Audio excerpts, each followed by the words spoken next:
Bonjour à vous tous, j'espère sincèrement que vous allez bien.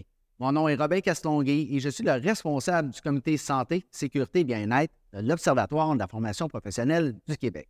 Il me fait vraiment plaisir de vous partager les communications qui ont été réalisées lors d'une journée thématique sur l'enseignement des savoirs de prévention en formation professionnelle et sur la prise en charge de la santé et de la sécurité dans nos centres de formation professionnelle.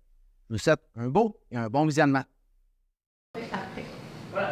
Donc, Robin, qui est un charpentier menuisier, qui bistourier barreur segment, développeur. Puis maintenant chargé de cours à l'Université de Sherbrooke. Et aussi est responsable de ce comité santé, sécurité, bien-être. Steve, son regard réuni ici aujourd'hui. Il a aussi fini sa maîtrise l'année passée à l'Université de Sherbrooke aussi sur des questions liées à la santé et sécurité. Et il a gagné à Bagarre. C'était même ça sa première fois. Non, oui, il y a eu en 2014 le Grand Prix Big Dam en SST. Alors ça, c'est le Grand Prix des grands-mères. Le meilleur. Le meilleur des meilleurs. Ils sont tous uniques. Non, parce qu'il avait créé une activité pédagogique pour les futurs enseignants. Donc, il va faire de présentation. Et maintenant, ceux qui découvrent c'est tout, savoir qu'en plus, il est sympathique. J'aurais aimé que ce soit la première chose que tu mentionnes, mais sinon, c'est correct, là, je le prends quand même. Donc, effectivement, on parle de savoir de prévention en formation professionnelle et j'avais comme préoccupation de vous présenter c'est quoi des savoirs de prévention. Pourquoi? Bien, tout d'abord, il faut savoir que oui, j'ai fait des études et la thématique de ma maîtrise à l'époque, c'est quoi les pratiques d'enseignement des savoirs de prévention en formation professionnelle? Et un des enjeux majeurs que j'ai eu, c'est d'identifier les savoirs de prévention. Qu'est-ce que c'est exactement? Parce que dans les programmes d'études, des fois, c'est dans les intentions pédagogiques, d'autres fois, c'est dans le but du programme, d'autres fois, c'est dans des compétences, il y a des éléments de compétences, et on s'y retrouve plus ou moins. Donc, il y a une grosse partie de mon travail qui était d'identifier ce que c'est les savoirs de prévention, pour faire un peu de ménage là-dedans, mais surtout pour proposer quelque chose au milieu de la formation professionnelle.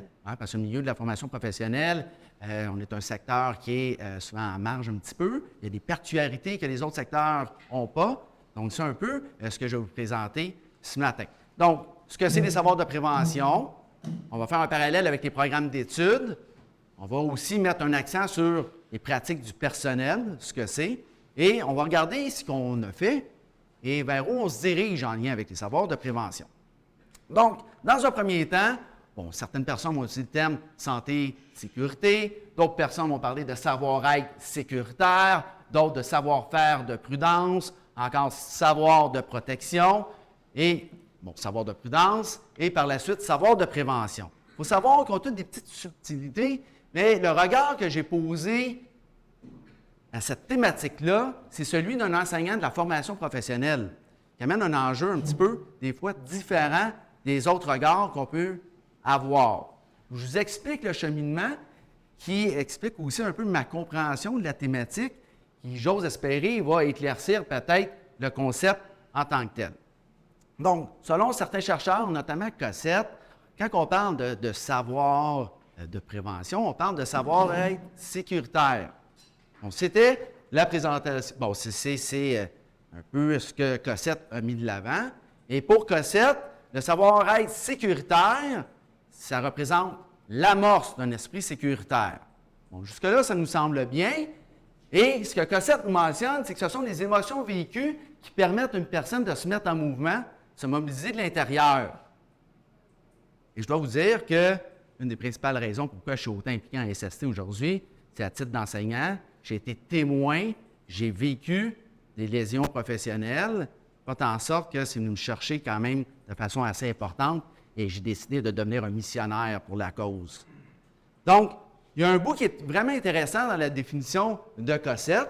Par contre, si on gratte un peu encore le concept en tant que tel, et en fonction des résultats de notre mémoire, il y a effectivement 63 % des enseignants, enseignantes qui ont participé à notre projet de recherche qui ont été témoins ou ont vécu une lésion professionnelle et qui ont dit que pour eux, c'était peut-être l'élément qui rendait l'enseignement des savoirs de prévention, on pourrait faire un parallèle avec les gestionnaires en prise en charge, que c'était important pour eux.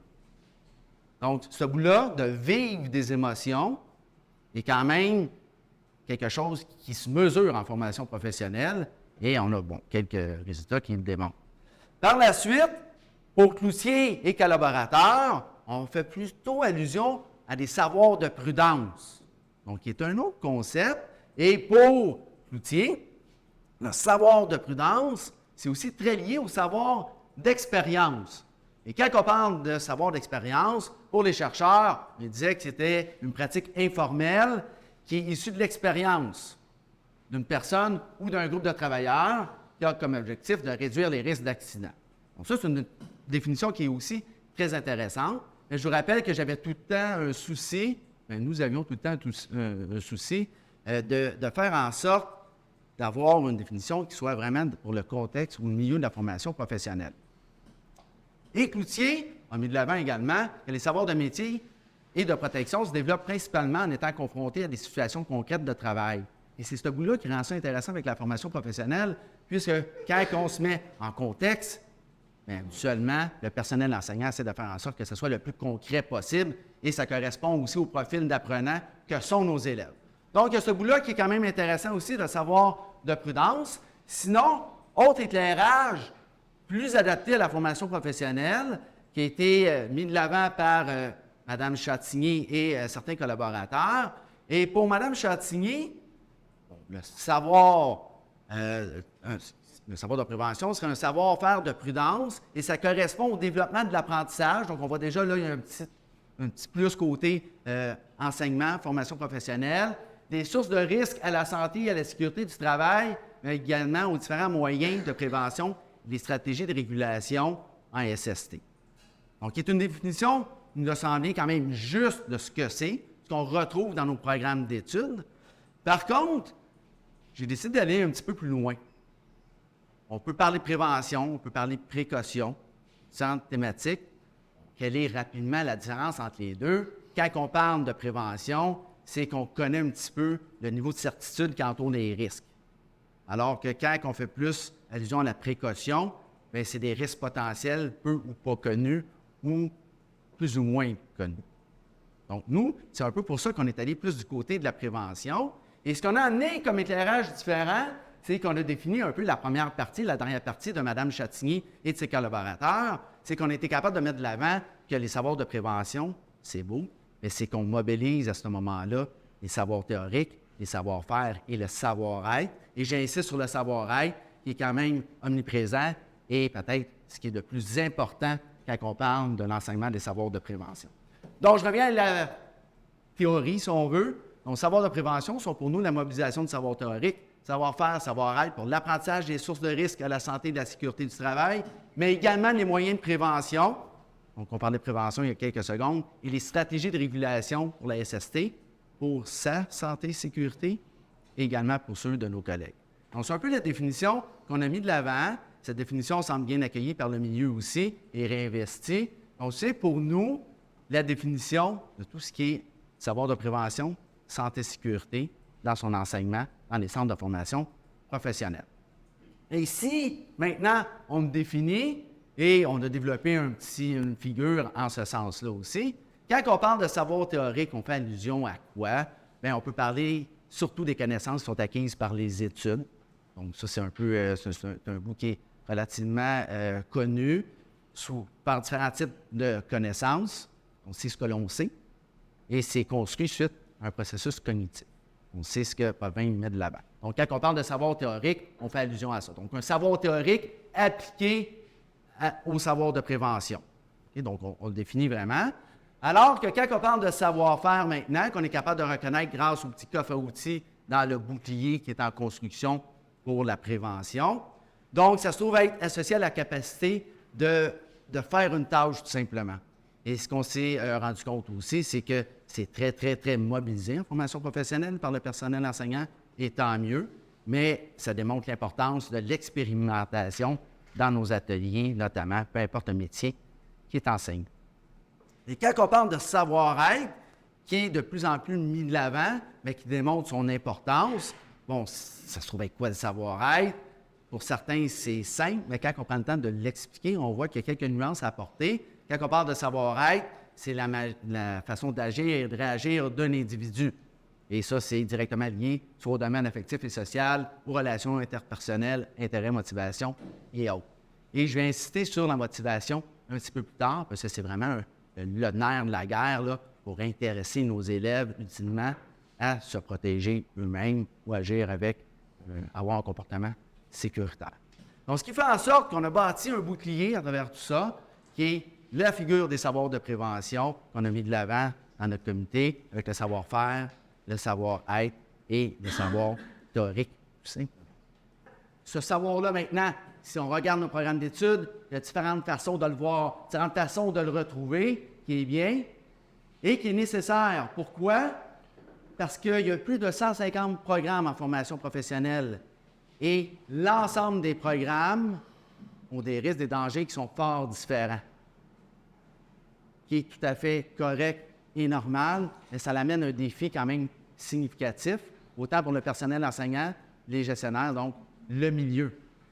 Bon, une fois qu'on sait ça, bien, on a demandé, il y a une étudiante qui nous donnait un coup de main, Mme Roy, qui a analysé les programmes d'études en formation professionnelle au printemps dernier. Elle a analysé 202 programmes d'études, et quand même pas rien. Oui, avec des mots-clés, mais quand même pris le temps de faire un travail et regroupé il y a des programmes autant francophones, anglophones et nous toutes. Donc, vraiment, est allé voir, on a pris connaissance de l'ensemble des programmes, voir, on en parle-tu de SST, puis si oui, comment? Et ce que Mme Roy a été capable de mettre de l'avant, donc, qui nous a partagé également, c'est que 2 des programmes qui ne sont pas abordés du tout dans les... il y a 2 des programmes que les savoirs de prévention ne sont pas abordés du tout dans les programmes d'études. Et donc, on est capable de retrouver les programmes, on a les informations.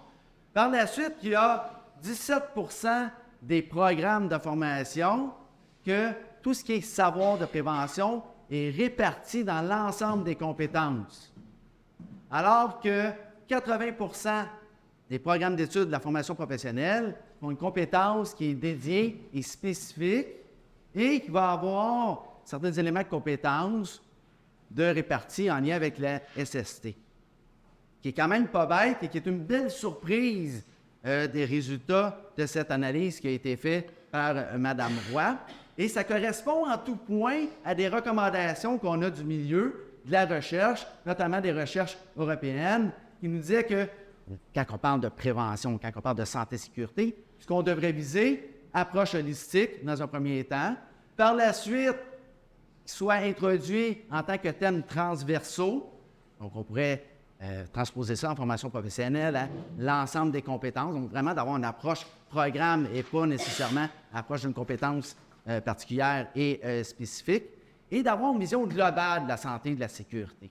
Et cette vision globale-là devrait inclure également des dimensions de bien-être qui sont de plus en plus mises de l'avant, avec raison. Et quand on parle de bien-être, bon, oui, il y a le bien-être physique qui est facile, mais il y a le bien-être psychologique et le bien-être social également qui sont à mobiliser. Donc, ce qu'on voit dans les programmes d'études, dans la majorité des programmes d'études, semble aller dans cette direction, qui est très, très bien, qu'on doit continuer, par contre, ou peut-être même bonifier à ce moment-là. Si on parle maintenant spécifiquement des savoirs de prévention et des pratiques du personnel enseignant. Donc, on a eu la chance, avec une collègue Dubois, d'interroger un petit peu tout ce qui est motivation scolaire et des élèves de la formation professionnelle, également un petit peu les enseignants. Et les données récoltées ont mis de l'avant que les conceptions personnelles, les perceptions du contexte de la classe sont la source de la motivation.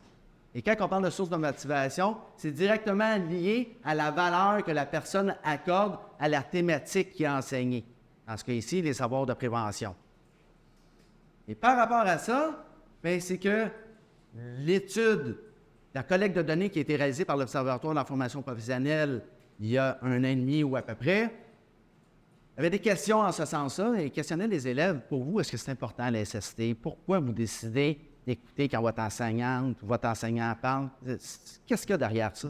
On s'est rendu compte que pour 79 des élèves, dans 5 régions qu'on a analysées, Mme Dubois et moi, bien, c'est important, tout programme confondu, les savoirs de prévention. Ils croient que c'est important que ça soit intégré dans leur programme d'études et qu'il y ait une formation en ce sens-là, que c'est utile. Donc, c'est un levier qui est quand même assez important pour, justement, peut-être motiver le personnel enseignant, les gestionnaire, à intégrer des savoirs de prévention. Et c'est vraiment la principale source de motivation pour l'apprentissage des savoirs de prévention, c'est le personnel enseignant. L'ensemble des données le démontrent à ce moment-là. Une fois qu'on sait ça, par contre, ça met quand même le projecteur sur le personnel enseignant qui est correct.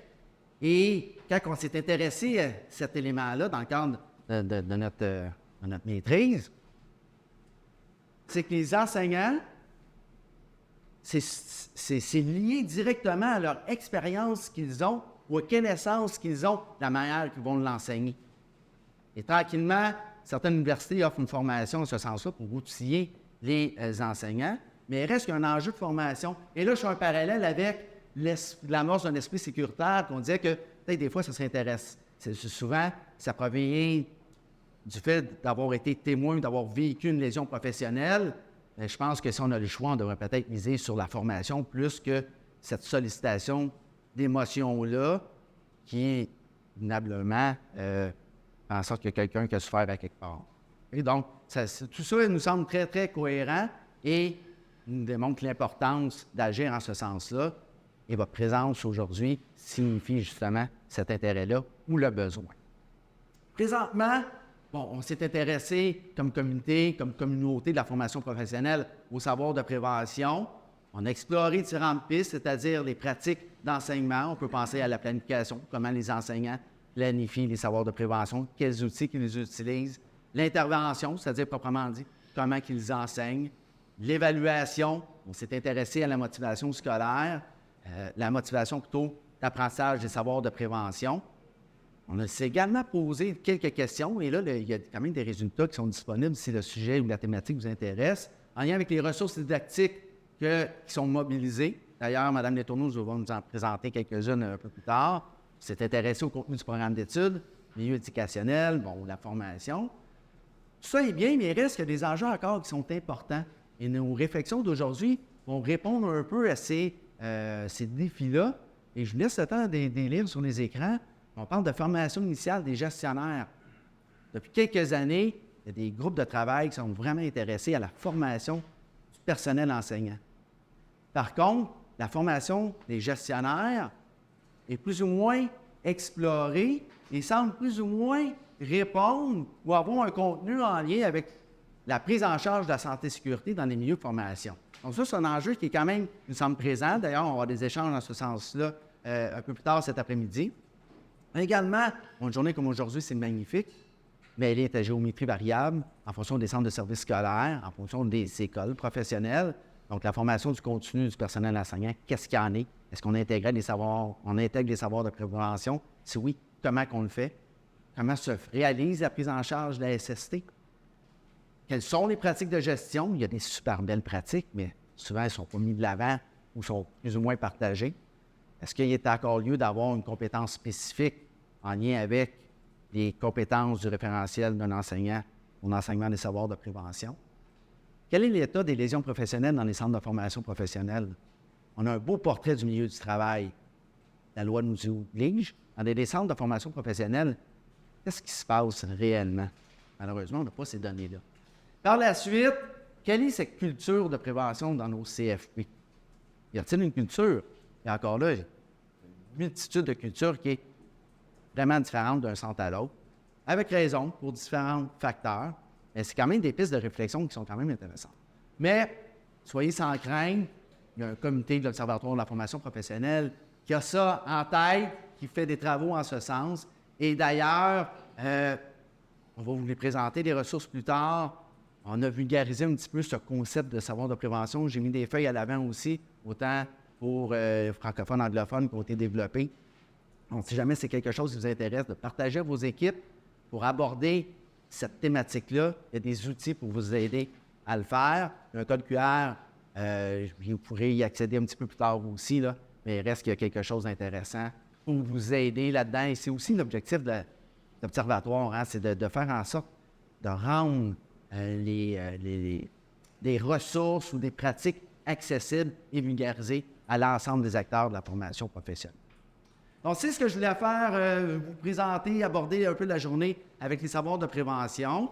Je ne sais pas si vous aviez des questionnements en lien avec ça. Je sais que c'est quand même rapide. On pourrait aller beaucoup plus loin.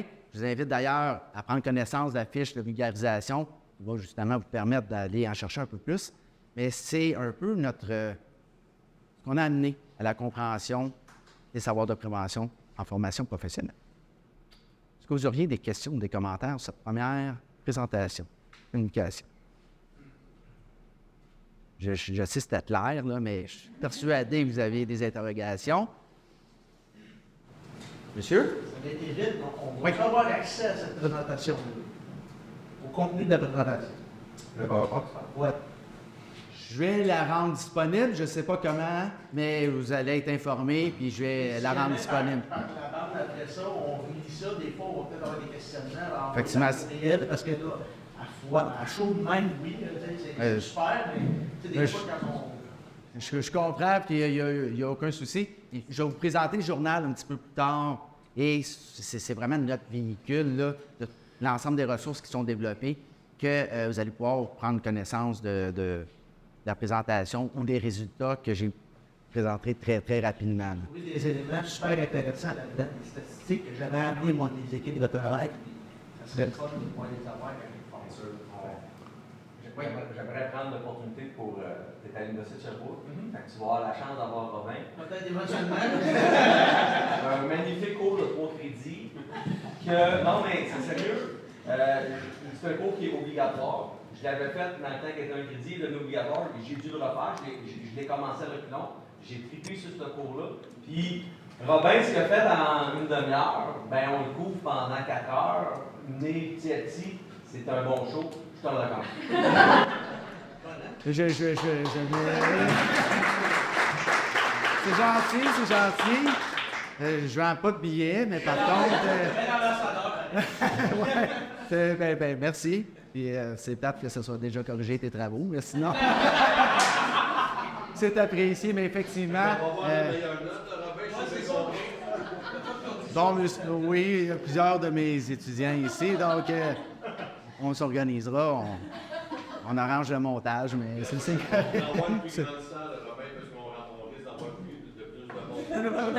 C'est bon. Mais sinon, je vais vous partager l'ensemble de ce qu'on présente aujourd'hui sans souci. Bon, mais tranquillement, je commence à être rouge. Madame Diane? Bravo, les travaux avancent tout le temps. Hein? Oui. Depuis les premières fois que tu en parlais, bravo. C'est vraiment intéressant. Tu as nommé qu'il y avait 2% des programmes de formation dans lesquels il n'y avait pas de savoir de prévention dans le programme. C'est dans quel secteur? Est-ce que vous avez identifié un peu? Oui. Là, je ne pourrais pas vous les mentionner là parce que je suis pas assez certain, mais habituellement, où ce que je me souviens, mais sous toute réserve, c'est tout ce qui est administration, commerce, informatique. Oui, c'est vraiment ce secteur. Oui. Donc, ça correspond vraiment à cette réalité-là, oui. Et aussi, si je peux me permettre, j'ai présenté des chiffres aussi qui étaient de 79% qui avaient vraiment un intérêt, là, des élèves de la formation professionnelle pour les savoirs de prévention. Dans certains métiers, c'est 100%. Okay? Dans certains, un peu moins. Et ce sont encore une fois les métiers, les mêmes secteurs d'activité que les élèves se sentent beaucoup moins concernés, alors qu'ils sont tout autant quand on parle de risques psychosociaux. Et donc, effectivement. Merci à vous. Que c'est vrai que c'était rassurant que les 80% des programmes, il est question de speech, mais quand on regarde de façon plus précise de quoi on parle dans cette information, c'est très hétérogène. Parfois, c'est quand on une mention de connaissance des règles de la santé et sécurité au travail qui s'accuse à ça. Effectivement, oui. Quand on est un enseignant et qu'on n'a pas suivi le tour ou de BNSA du CAM. Les deux seuls cours existent dans les écoles pour sensibiliser les enseignants à ces aspects-là. ben, les enseignants se retrouvent avec cette phrase-là dans l'orthographe, puis à devoir savoir L'interpréter, ouais. ce que ça, qu'est-ce qu'ils vont mettre derrière, en fait. Puis, ça se résume à ça en connaissance des règles de santé, sécurité au travail. Donc, c'est très, très large. Puis, bon, c'est ça, on peut être rassuré parce que c'est 80%, mais y prendre, c'est quand même très extant. C'est laissé à la limite de la rédaction des enseignants. Donc, au mieux, ils sont sensibilisés, puis ils sont intéressés, puis ils en font quelque chose. Au pire, ils n'en font rien. Ouais. C'est vraiment, vous l'avez très bien mentionné, c'est la géométrie variable. Chez nous? En fait, tu mentionnais qu'il y avait une compétence dans le 80% compétence dédiée, puis après, on la retrouvait dans d'autres Certains compétences. Parce qu'il y en a que c'est juste la compétence dédiée, ils ne sont pas dans d'autres Ça existe. compétences aussi. Ça existe. Qui font beaucoup. Ça existe aussi. OK.